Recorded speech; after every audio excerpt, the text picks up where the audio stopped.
दिसंबर का महीना था और कड़ाके की ठंड पड़ रही थी, लेकिन दयाराम के लिए सिर्फ यही मुसीबत कम नहीं थी। उसके ऊपर तो दुखों का पहाड़ ही टूट पड़ा। अपनी बूढ़ी कपकपाती हाथों से जब उसने कफन उठाकर देखा तो जोर जोर से रोने लगा। सामने दयाराम के जवान बेटे और बहू की लाश रखी हुई थी।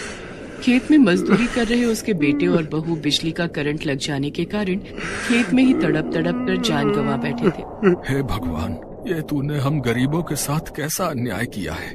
तुझे हमारी तकलीफें दिखाई नहीं देती है क्या, जो तूने ऊपर से इतना बड़ा दुख भी दे दिया। अब मैं इन बच्चियों को अकेला कैसे पालूंगा। दयाराम की 3 पोतियां थी, जिनमें से बड़ी पोती सोनी 6 साल की और मझली पोती मोनी 5 साल की थी और सबसे छोटी पोती चुनमुन तो अभी 6 महीने की थी। दूधमुही चुनमुन को तो पता भी नहीं था कि उसके माता पिता अब लौटकर कभी नहीं आएंगे। बेटे और बहू की मौत के बाद तीनों पोतियों की जिम्मेदारी दयाराम पर ही आ गई थी। सहारे के नाम पर दयाराम के पास एक गाय थी जिसका नाम यमुना था। दयाराम यमुना का दूध बेचकर अपना और अपनी तीनों पोतियों का गुजारा किसी तरह से चला पा रहा था। एक दिन दयाराम के पास साहूकार का आदमी आया। अरे दयाराम, तेरे बेटे ने साहूकार से कर्जा लिया था। तेरा बेटा नहीं रहा तो अब साहूकार का कर्जा नहीं चुकाएगा क्या। कर्जा? कौन सा कर्जा? मुझे तो कर्जे के बारे में कुछ भी नहीं पता। पता कैसे चलेगा? पैसे जो देने पड़ेंगे। तेरे बेटे ने ये घर बनवाने के लिए 10,000 रुपए लिए थे। लेकिन मेरे पास तो अभी इतने पैसे नहीं हैं। साहूकार जी से कहना कि थोड़े दिन और रुक जाएं। मैं धीरे धीरे करके उनका कर्जा चुका दूंगा।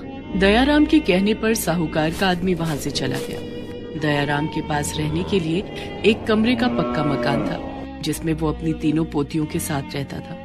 धीरे धीरे 1 महीना और गुजर गया। जनवरी का महीना आ चुका था। दिन रात बर्फीली हवा चल रही थी। सूरज ने अपना चेहरा दिखाना भी बंद कर दिया था। एक दिन साहूकार खुद दयाराम के घर आ धमका।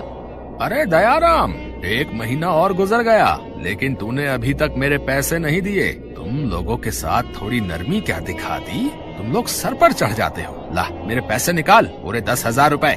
बेचारा दयाराम साहूकार के आगे हाथ पैर जोड़कर गिड़गिड़ाने लगा। मालिक, आप तो जानते ही हैं कि बेटे और बहू के जाने के बाद तीनों पोतियों की जिम्मेदारी मेरे बूढ़े कंधों पर आ गई है। दूध बेचकर भी 2 वक्त की रोटी का जुगाड़ नहीं हो पा रहा है। सर्दियाँ गुजर जाने दो मालिक, मैं आपकी एक एक पाई चुका दूंगा।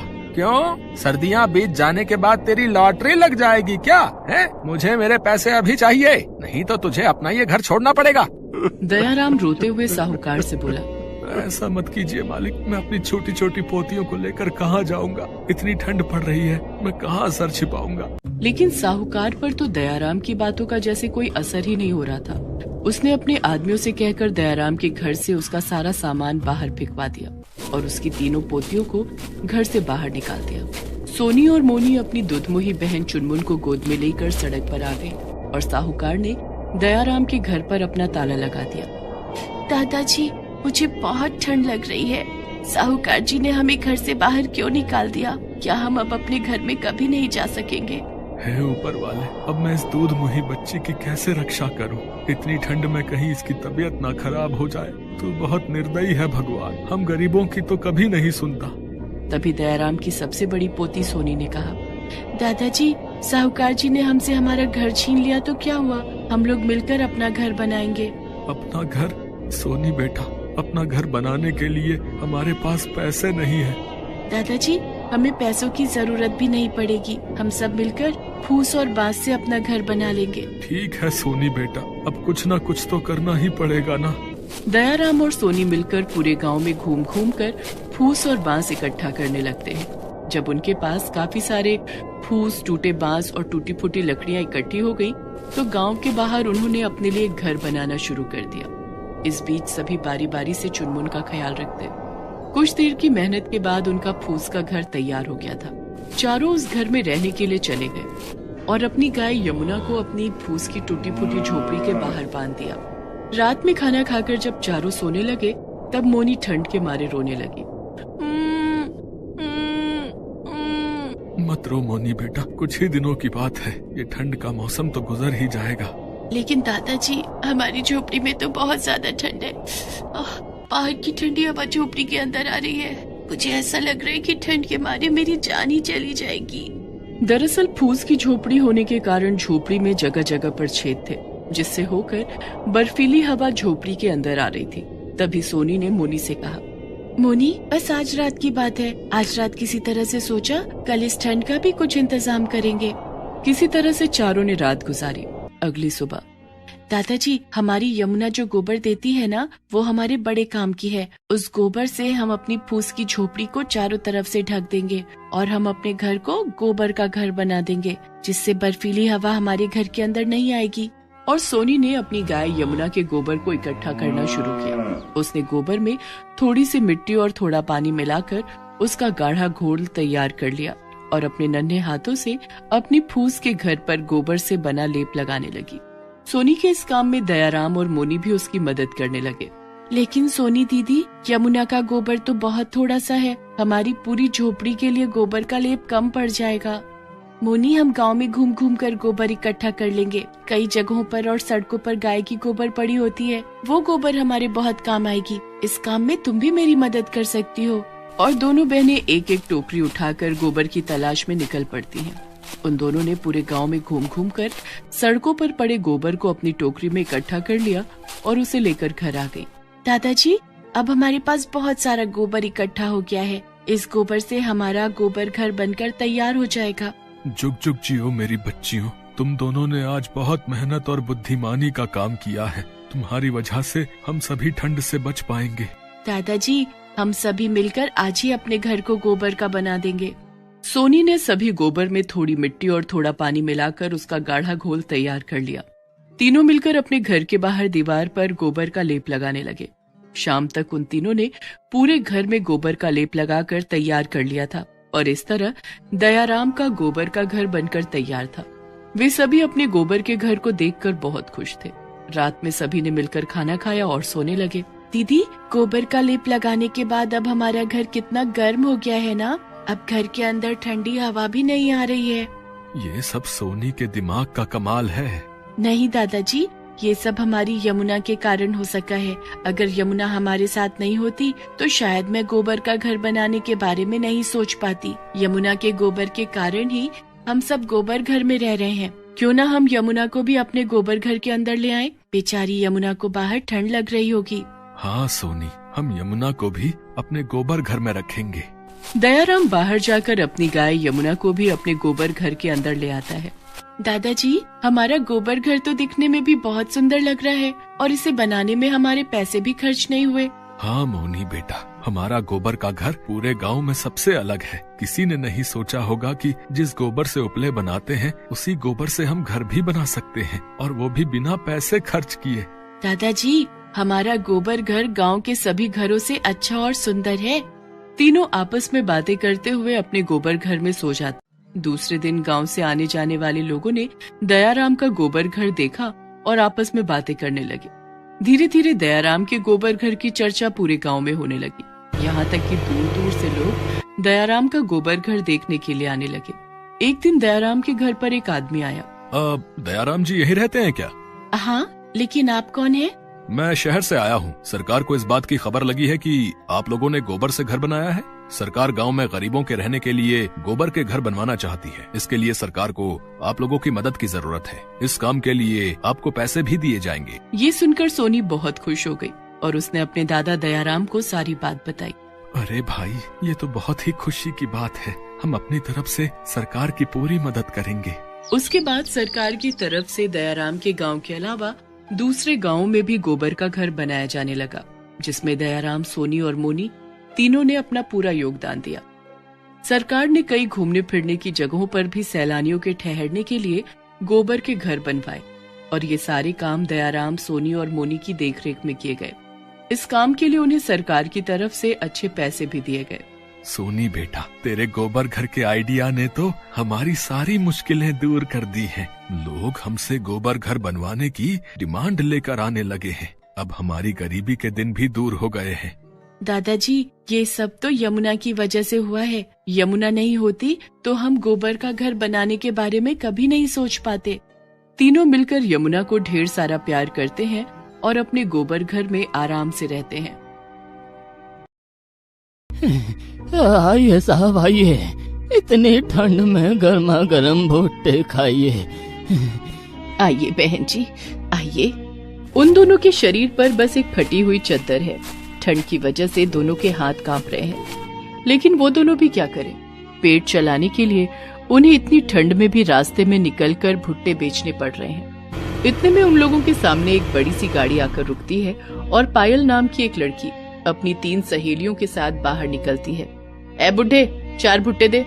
रामचरण 4 भुट्टे सेक कर देता है। वो चारों मजे से खाते हैं। जी, 4 भुट्टे के 40 रुपए हुए हैं मालकिन। क्या हमसे पैसे मांग रहा है? तुझे पता भी है कि मैं कौन हूँ? पायल बहुत गुस्सा हो जाती है।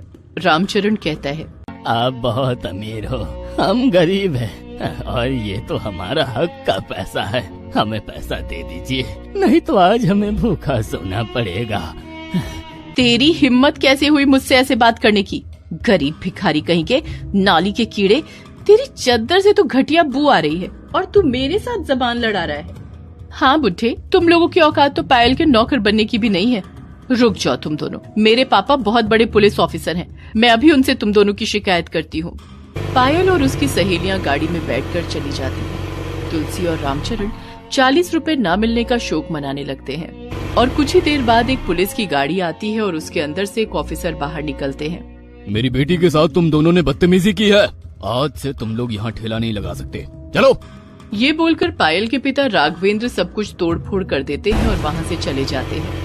रामचरण और तुलसी सब कुछ खोकर रोने लगते हैं। हे भगवान, हमारे पास पेट चलाने का केवल एक ही जरिया था, आज वो भी नहीं रहा। हम जैसे गरीबों को कितना कुछ सहना पड़ता है। गरीब होना इस दुनिया में एक पाप है, पाप। वो दोनों रोते रहे और फिर घर की ओर चल दिए। उनका घर छोटा और टूटा हुआ है, दीवारों में छेद है और घर की छत भी टूटी हुई है, इसीलिए उन छेदों से बहुत तेज ठंडी हवा घर के अंदर घुसती है। घर लौटकर उन दोनों ने खाना खाया और सो गए, लेकिन रात को बहुत तेज ठंड के कारण वो दोनों कांपने लगे। हमारे पास तो एक ढंग का कंबल भी नहीं है, हम दोनों बूढ़े हो चुके हैं, ऐसे कैसे बिताएंगे इस सर्दी को? चिंता मत करो तुलसी, इस दुनिया में अभी भी बहुत भले लोग हैं, वो लोग हमारी मदद जरूर करेंगे। अगले दिन रामचरण अपना फटा हुआ चद्दर ओढ़कर काम की खोज में निकल पड़ता है। इधर उधर भटकने के बाद वो एक बड़े से बंगलों का दरवाजा खटखटाता है। कोई घर पर है? कोई है? कुछ देर बाद दरवाजा खुलता है, लेकिन रामचरण चौंक जाता है क्योंकि दरवाजा खोलने वाली और कोई नहीं, कल वाली लड़की पायल है। ये उसी का घर है। अरे बुड्ढे, तुझे अभी तक शिक्षा नहीं मिली ना? मालकिन, मैं काम ढूंढने आया हूँ, आपके घर पर अगर कोई काम हो तो बताइए। पायल के दिमाग में एक आइडिया आता है रामचरण को सताने का। 1000 रुपए देने का वादा करके वो रामचरण को घर के अंदर बुलाती है और घर का सारा काम करवाती है। रामचरण ठंडी से थरथराते हुए सारा काम करता है और फिर पैसे मांगता है। पैसे? हाँ, उधर जाके बैठ, मैं देती हूँ। रामचरण कमरे के कोने में जाकर बैठता है। पायल एक बाल्टी भरकर बर्फ लाती है और रामचरण के ऊपर अचानक से डाल देती है। अरे बाप रे, ये क्या? बर्फ? अरे बाप रे, कितना ठंडा बर्फ है। रामचरण ठंड के मारे तड़पता रहता है और ये देखकर पायल हंसने लग जाती है। अब आया ना मजा। रामचरण कांपते हुए घर से निकल जाता है और दौड़ने लगता है। दौड़ते दौड़ते वो भगवान को बुलाता है। हे भगवान, मेरे साथ ये क्या हो रहा है? लगता है इतनी सर्दी के मौसम में मैं जिंदा नहीं रह पाऊंगा। कुछ देर चलने के बाद वो देखता है कि एक कुत्ता रास्ते में ठंड के मारे मरने की कगार पर है और कुछ शरारती बच्चे उस कुत्ते को पत्थर मारकर तंग कर रहे हैं। ये क्या कर रहे हो तुम लोग? उसे छोड़ दो, तुम लोग भागो यहाँ से, भागो। वो बच्चे भाग जाते हैं। रामचरण को कुत्ते से बहुत लगाव है, इसीलिए वो अपनी चादर उतार कर उस कुत्ते पर उठा देता है। वो कुत्ता अपनी दुम हिलाकर प्यार जताता है और रामचरण ठंड के कारण आधा मरा हुआ घर लौटता है। रात को उसे बुखार आता है। तुलसी, लगता है आज मेरा आखिरी दिन है। ऐसी ठंड पहले कभी नहीं लगी। ऊपर से वो बर्फ का पानी। ऐसा मत बोलिए जी, आपको कुछ नहीं होगा, भगवान है ना। इतने में जोर से तूफान आता है। इस सर्दी के मौसम में ऐसा तूफान आना बड़ा भयानक है। रामचरण का घर वैसे ही टूटा हुआ था।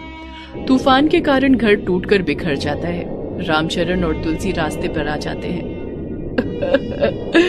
हे भगवान, बस इसी का इंतजार था। अब तो हमारे बचने का कोई उपाय ही नहीं है। अब दोनों को रास्ते पर मरना होगा। रामचरण का बुखार बढ़ता ही जाता है। तुलसी उसे लेकर अस्पताल पहुंचती है। डॉक्टर साहब, देखिए ना, इनकी हालत बहुत खराब है, कुछ कीजिए ना। लेकिन तभी वहाँ पर पायल के पिता राघवेंद्र आ जाते हैं और कहते हैं, तुम दोनों वही हो ना जिन्होंने मेरी बेटी के साथ बदतमीजी की थी? नहीं साहब, हमने कोई बदतमीजी नहीं की। हमने तो बस मालकिन से भुट्टे के पैसे मांगे थे।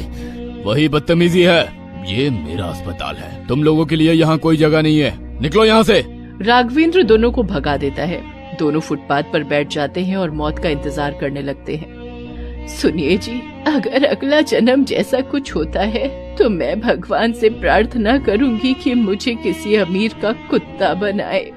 हाँ तुलसी, कम से कम समय पे खाना तो मिलेगा। हम तो इस जन्म में कुत्ते की मौत मरने वाले हैं। ठंड से हाथ पैर जम गए हैं, बुखार सर पर चढ़ा हुआ है और भूख से पेट में चूहे दौड़ रहे हैं। दोनों जीने की आशा त्याग देते हैं। तभी वहाँ पर वो कुत्ता आता है जिसे रामचरण ने अपनी चादर दी थी। वो कुत्ता रामचरण के पास आता है और अपनी दुम हिलाता रहता है। रामचरण उसके सिर पर हाथ फेरते हुए कहता है, तेरा अच्छा है बेटा, ना कोई चिंता, ना किसी की परवाह। काश हम भी तेरे जैसे बन पाते। वो कुत्ता तुरंत दौड़कर जाता है और कहीं से 2 रोटी और 1 दवाई लाकर रामचरण के हाथ में रख देता है।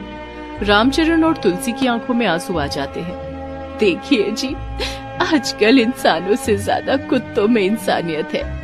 दोनों एक एक करके रोटी खाते हैं और उसके बाद रामचरण दवाई खा लेता है। दवाई लेने के बाद वो थोड़ा बेहतर महसूस करता है। तभी कुछ दूर एक जोरदार धमाका होता है। वो दोनों देखते हैं कि एक गाड़ी में आग लग गई है। असल में उस गाड़ी में पायल बैठी हुई है। ज्यादा ठंड की वजह से उसकी गाड़ी का साइलेंसर जाम हो गया है और गाड़ी में ब्लास्ट हो गया है। गाड़ी के अंदर से पायल चिल्लाने लगती है, बचाओ बचाओ, मुझे बचाओ। ये देखकर रामचरण खुद की जान की परवाह ना करते हुए दौड़कर गाड़ी के पास जाता है और जल्दी हुई गाड़ी का दरवाजा खोलकर पायल को निकालता है। पायल बेहोश हो जाती है।